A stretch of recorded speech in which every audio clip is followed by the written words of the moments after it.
आजकल गलती बच्चों की नहीं, माँ बाप की भी गलती है। गलती क्या? दिन भर मम्मी मोबाइल में लगी रहेगी, दिन भर पापा मोबाइल में लगे रहेंगे। अरे भैया थोड़ा पहले का भी बेटा और आज का बेटा, पहले का बेटा इतना नालायक नहीं था, इतना लापरवाह नहीं था जितना आज का हो रहा है। क्यों?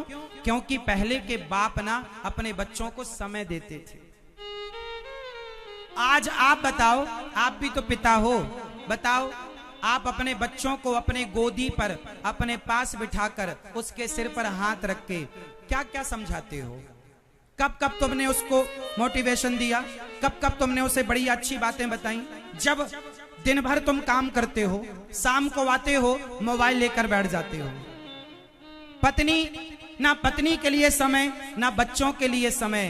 अरे भैया मोबाइल किनारे रखो, काम हो गया, काम खत्म ना होगा। थोड़ा बच्चों के संग खेलो, थोड़ा बच्चों से अटैच रहो। माँ, आप लोग भी बच्चों को मोबाइल पकड़ा देती हो और आप अपना काम करने लग जाती हो। थोड़ा बच्चों के साथ टाइम बिताओ, बच्चों के संग खेलो। आजकल बच्चे अपने माँ बाप से प्रेम नहीं करते, पर कोई एक बार इन्हें आई लव यू कहने वाला बाजार में मिल जाए, ये तुरंत उससे अटैच हो जाते हैं। सोचो, तुम क्यों नहीं कहते अपने बच्चों को आई लव यू? क्यों नहीं गोद में बिठाकर अपने बच्चों को प्यार करते? जब माँ बाप से प्यार मिलेगा बच्चों को तो उन्हें समाज में किसी के प्यार की जरूरत नहीं पड़ेगी। जब माँ बाप से प्यार नहीं मिलेगा तो जमाने में कोई भी प्यार का लॉलीपॉप देके तुम्हारे बच्चों को अपने वश में कर सकता है, और ये हो रहा है। एक लड़के के कहने से एक लड़की उसकी हो जाती है, एक बार आई लव यू कह दिया, हो गई। ये क्या है भाई? प्यार कोई कह दे तुम बहुत अच्छी हो, बहुत सुंदर हो, बहुत ये है वो है, लोग अटैच हो जाते हैं। माँ बाप की जिम्मेदारी केवल बच्चों को पैदा करके छोड़ना नहीं है। मोबाइल किनारे रखो, फेसबुक व्हाट्सएप किनारे रखो, थोड़ा बच्चों के संग बच्चे बनकर खेलो। बच्चों के संग जोर से माँ बेटी के संग, बेटों के संग बच्चे बनकर खेलो, उनके संग समय बिताओ, उनके कंधे पर हाथ रखकर चलो, उनके बारे में पूछो। आज स्कूल में क्या बताया बेटा? आज क्या हुआ स्कूल में? इतने घुल मिल जाओ बच्चों से कि आपका बच्चा हर बात आपसे शेयर करे। कुछ माँ बाप ऐसे होते हैं बच्चों को डराते रहते हैं, मारते क्यों? यदि मारोगे, डराओगे तो तुमसे कुछ बताएगी नहीं, बताएगा नहीं। वो गलत होता रहेगा, उसके साथ गलत करती रहेगी, वो गलत विचार आते रहेंगे, वो आपसे शेयर ही नहीं करेगी। लड़की जब तुम्हारी 10 साल की हो जाए, 12 साल की हो जाए, अच्छा ये बताओ, जब लड़की को पहली बार मासिक धर्म आता है, जब लड़की को पहली बार मासिक धर्म आता है तो एक सवाल पूछता हूं सबसे, जब लड़की को पहली बार मासिक धर्म आता है तो क्या उस धर्म के पहले उसकी मां उसे बता देती है ये सब? नहीं बताती? बताओ, बताना जरूरी है या नहीं? हां जरूरी है बेटा। अब तुम्हारा शरीर बड़ा हो रहा है, शरीर अब एक नए समय के साथ ढलने लगा है, उसे बताओ। जब लड़की को पहली बार खून गिरने लग जाता है वो घबरा जाती है, अरे ये क्या हो रहा है? उसके जीवन का पहला एक्सपीरियंस है, उसे पता ही नहीं चलता, उसे लगता चोट तो नहीं लग गई। वो माँ से नहीं बता सकती, बाप से नहीं बता सकती। आप भी तो लड़की रही होंगी, जब आपके साथ पहला ऐसा हुआ था तो आप कैसे थे? आपकी माँ ने नहीं बताया, इसका मतलब आपकी माँ ने आपके साथ न्याय नहीं किया। अरे आज के फ्रैंकली जमाने में हो, अपने बच्चों को सब बताओ। बेटा समय के साथ बच्चों को पहला मासिक धर्म हो उसके पहले अपनी बेटियों को बताओ कि बेटा अब ये समय आएगा, ऐसे होता है, ऐसे आपको समझ के चलना है।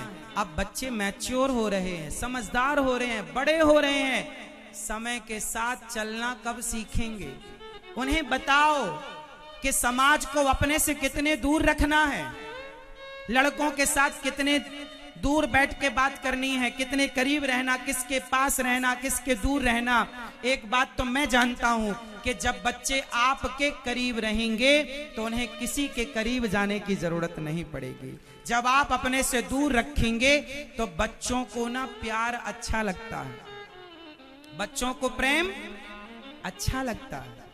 आप अपनी बेटियों को छोटी, मैंने ऐसी ऐसी बेटियों के बारे में सुना कि जो बच्ची 12 साल की है, अब 12 साल की लड़की है या 14 साल की है, उसे कुछ नहीं पता, वो एक गंगा जल की तरह पवित्र है, लेकिन वो किसी आदमी के संग बैठी है, लड़के, वो लड़का उसके शरीर में हाथ घुमा रहा है, उसे ये नहीं पता कि ये क्यों घुमा रहा, उसे लगता घुमा रहा होगा, लेकिन वो उसके शरीर को टच करता है और वो उसके शरीर को उत्तेजित करने की कोशिश करता है। और आप लोग अपनी बच्चियों को कुछ भी नहीं सिखाती कि बच्चों आपके शरीर पर कोई भी आपको हाथ ना रख पाए, आपको ऐसे तैयारी से रहे। यदि कोई आपको टच करे तो आपको बुलाना है, लोगों को चिल्लाना है।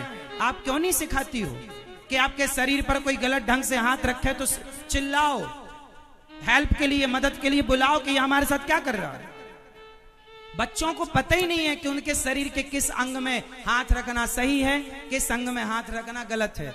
आज बहुत सारे बच्चों को नहीं पता। किसकी जिम्मेदारी, कौन सिखाएगा? माँ बाप सिखाएंगे। तुम पहले गुरु हो, तुम अपने बच्चों के पहले गुरु हो। कब अपने गुरु की भूमिका पूरी करोगे? इस ना सिखाने, सही मार्गदर्शन ना होने के कारण कितने बच्चों का शोषण होता रहता है। इसलिए अपनी बेटी और अपने बेटों को सिखाओ, समझाओ, बेटा खूब प्यार करो, मोबाइल किनारे रखो।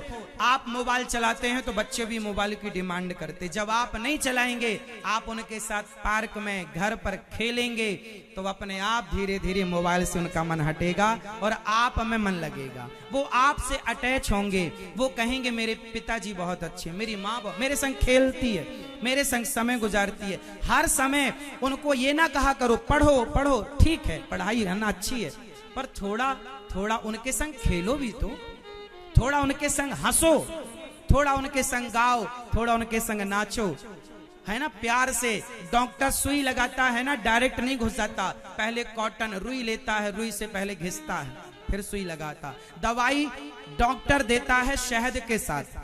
दवाई खाना उद्देश्य है, शहद खाना उद्देश्य नहीं है, लेकिन शहद मीठी है, दवाई आराम से।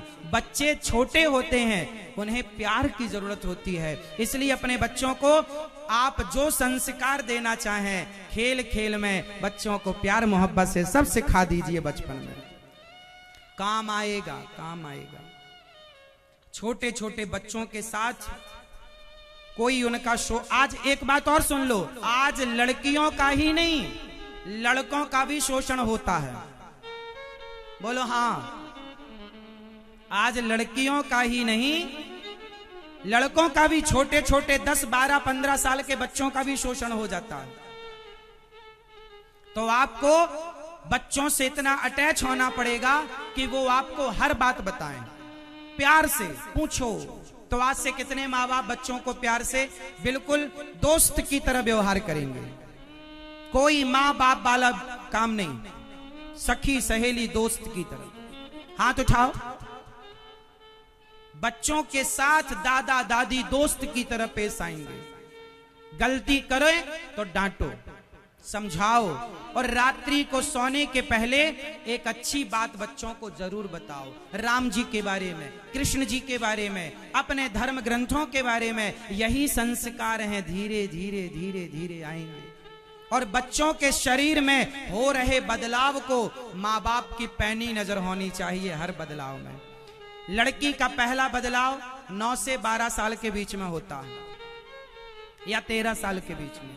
लड़कों का बदलाव 16 से लेके 21 के बीच में होता है। लड़कों में बदलाव, लड़कों का व्यवहार 16 साल के बाद बिल्कुल बदल जाता है। बच्चों का, हाँ या ना? 16, 17, 18, 19, 20 और 21 ये जो 6 साल हैं, यदि इन 6 सालों में आपने अपने बच्चों को समय देकर इन्हें अपने कंट्रोल में किया तो ये बच्चे 6 साल की जो आपकी मेहनत होगी ये सारे जीवन काम आएगी आपके। इसी 16 से 21 के बीच में, या और लो तो 25, 16 से 25 आप ले लो, चलो इस बीच में बच्चे या तो बनेंगे या तो बिगड़ेंगे। ये उम्र है बनने की और ये उम्र है। अब इस उम्र में 16 से 25 साल की उम्र में लड़कों को जैसा संग मिलेगा वो वैसे।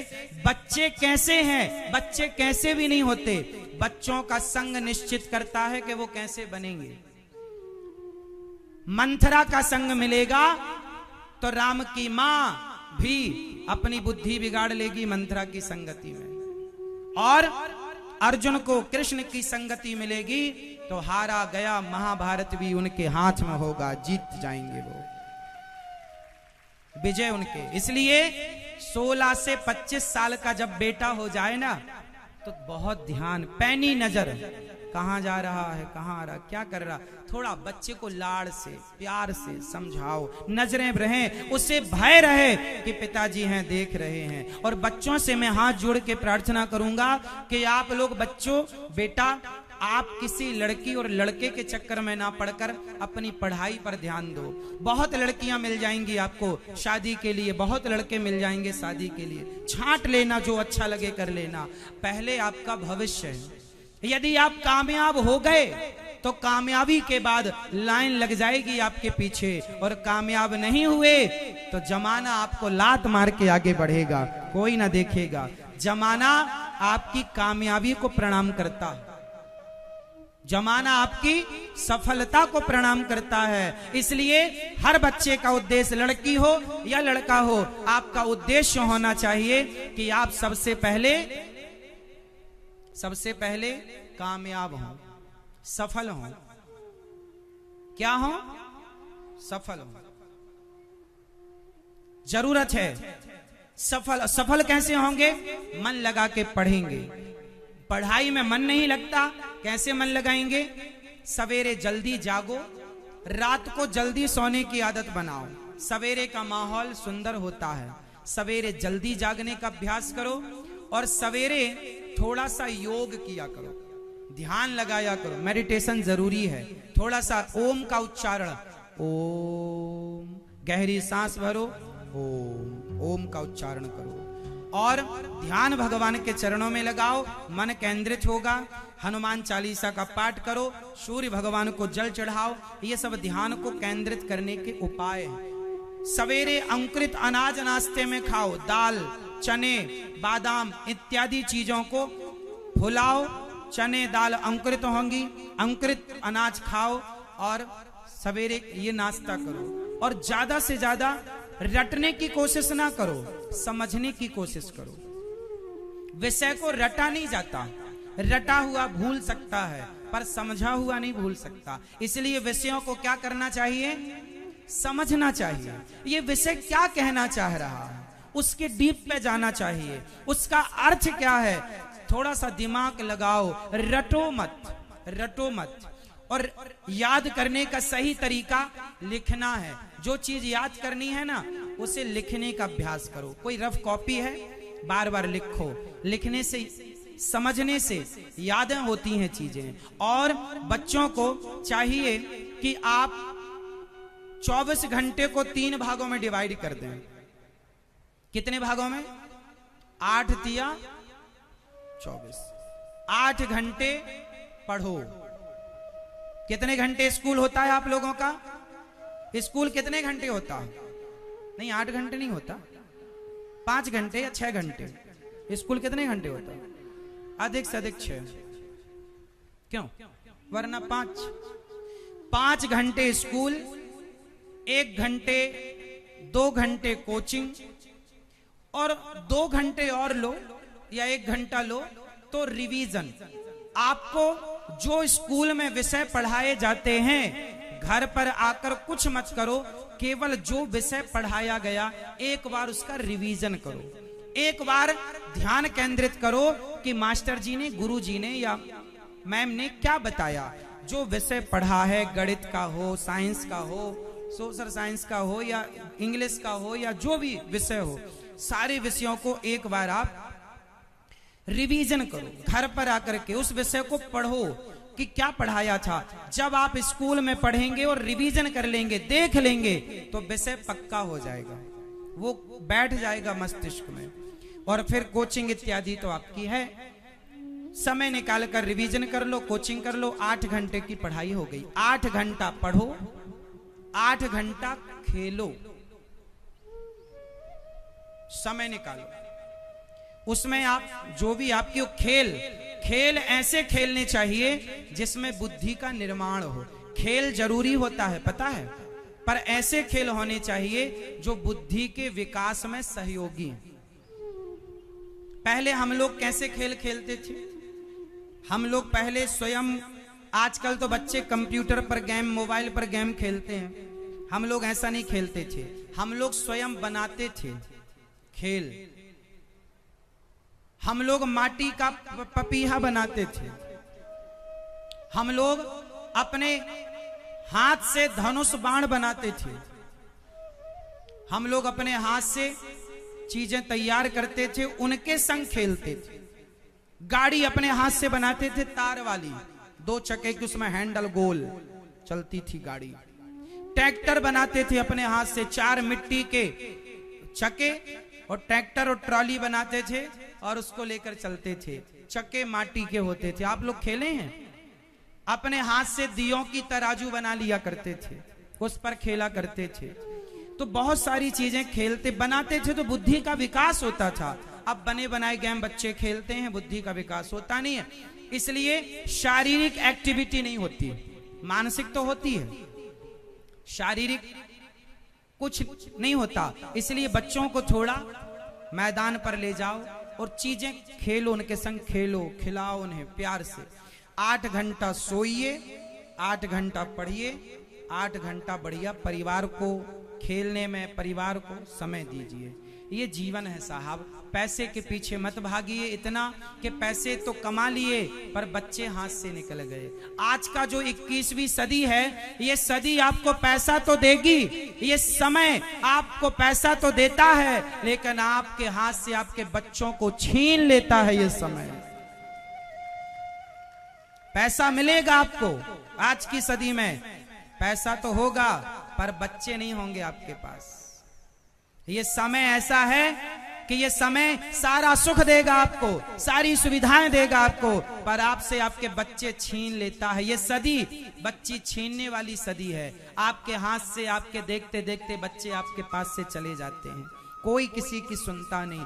ये समय है जागरूक माँ बाप बनने का, बच्चों को समय देने का, और बच्चों को चाहिए मन लगाकर पढ़िए और माँ बाप का नाम रोशन करिए। और मैं एक चीज और कहूंगा मेरे दोस्तों, मेरी बहनों, मेरे भाइयों, नौकरी लेने वाला बड़ा होता है कि देने वाला? जोर से, नौकरी लेने वाला बड़ा या देने वाला? कौन बड़ा? नौकरियां देने वाला बड़ा होता है। तो बड़ा बनना हो, सफल होना हो, तो नौकरियां लेने के लिए हाथ ना पसारिए। मैं कहूं आपसे, इतने कामयाब बनना कि नौकरियां लेने वाले नहीं, नौकरियां देने वाले बनना आप लोग। और अपने बच्चों को, जितने माँ बाप बैठे हैं, आप अपने बच्चों को इतना पढ़ाओ, योग्य बनाओ, उन्हें नौकरियां लेना ना पड़े, बल्कि वो नौकरियां देने वाले बने। सेल्फ डिपेंड, आत्मनिर्भर।